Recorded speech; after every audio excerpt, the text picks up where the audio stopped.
Welcome back. Oh, it's just so peaceful out here. I know. Surrounding. I don't know if you're picking up the sounds of the beautiful So water, beautiful. the fountains. But you know, a beautiful pond can make the perfect centerpiece for your garden. But sometimes size is an issue. That's People don't have a yeah. place for it. Well, Shirley's here. She's going to show us that we can make the personal-sized pond, and it can fit anywhere. That's right. I mean, it's probably one of the most relaxing and beautiful, inviting elements in a yard. Yeah. Even if you have a little patio. Yeah. And so I've been designing huge waterfalls and ponds for many years, but I find that the most rewarding are when I make beautiful little ponds that people can enjoy like this. Shirley, it's gorgeous. Isn't that fun?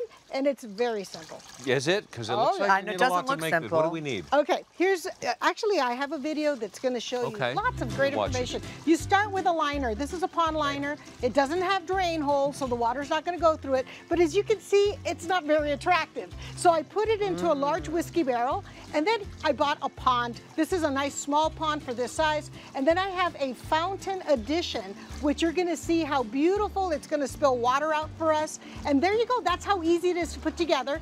Then you put it into your basket and then add water. Very, very simple. Now, hi, see, I'm having so much fun. And what's really important, though, is that you have electrical suitable for outdoor grade that can take water. All right. Because you just don't want to plug this into any type of electrical. No. Well, what kind of plants? What did you use? Yeah, and what can this is so much fun. Okay, I'm going to start by showing you right here. This is like our completed pond. We're going to finish the one in the front. I've got floating plants, which I'm going to go into detail in a second. And then over here at the corner, I have society garlic. This, you can see little purple flowers in the summer. It's going to completely bloom out. Look at these beautiful flowers. Wow. And it actually smells like garlic. And then we have this beautiful striped zebra plant. And these are submerged in the water. And this one also, you can see how when it becomes mature, how pretty. has panicles. And it's just waves in the breeze. And it's amazing.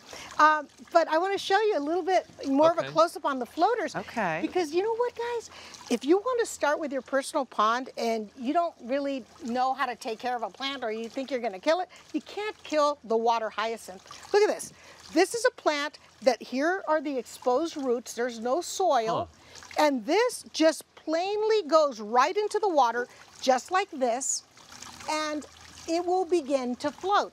I'm going to join it with a few others, but I want to show you the other feature. You literally just leave it like that. Just that. And how long does it live? Oh, wow. That one could live for actually in our area, warm. It could overwinter nicely for a few years. But for most people at home, use it as an annual. It costs about $1.50. Oh, my goodness. And you can change it when it starts to get breathing weather. Okay. But it will spread. And actually, I have a photo of the beautiful flower that's going to come from this hyacinth.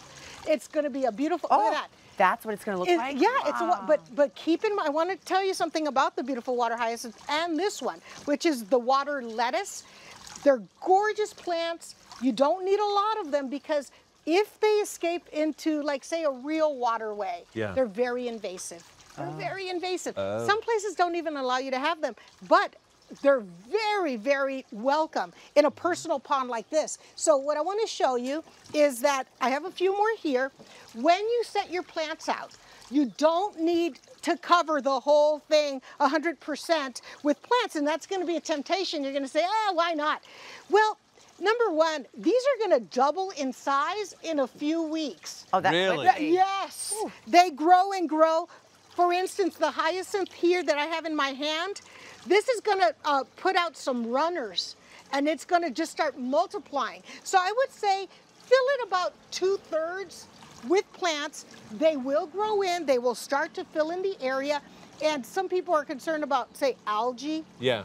You won't really be growing algae if sun can't get into the tub. So allow these to grow and spread, and that will keep things kind of safe for you. Oh, sure.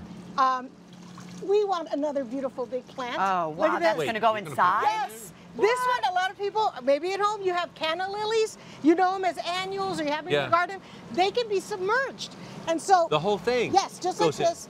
I have that. Oh, my God. See that brick there? Yeah. Yeah. You've got to use bricks if you're going to elevate plants that are submerged. Underneath it. I just did that. Okay. And then I just kind of dolled up. I like that. Yeah, the outside.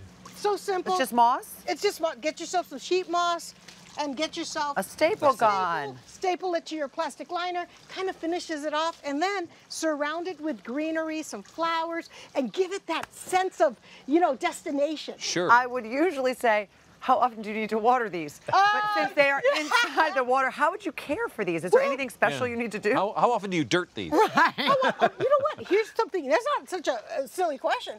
The water will evaporate little by little. So what you want to do is you want to keep it topped with water, and then about once a month, you want to take about a quarter of the water out with a bucket, and then refill with some fresh water, and that's really all you need for your personal pond. I mean, what are you waiting for? So, okay, question here. Yes. The fountain, does it have to run constantly? Yes. Oh, right, for the oxygen. Yeah, for the oxygen to the leaves, absolutely. You can get an inexpensive timer at your garden center. Sometimes you can turn it off at night. You'll be a little bit safe, but have it on all the time. So if it does go out for what? whatever reason, replace it immediately. Absolutely. Otherwise, your plants are going to go. But I mean, come on. It's beautiful. Shirley, that is gorgeous. Shirley, I feel like we need a hammock. You want to go make one? I want a hammock. Is that, by the way, direct sun, or does it matter shade? You know what? I would keep this in a little bit of a shady area. Get yourself some morning sun, but you don't want too much intense heat. It will cause rampant growth. Right. And it's just a lot more work. So thank you, Shirley. Wow. Wonderful. I want to stay out here the rest of the day. I know, because it feels so Take over. calm.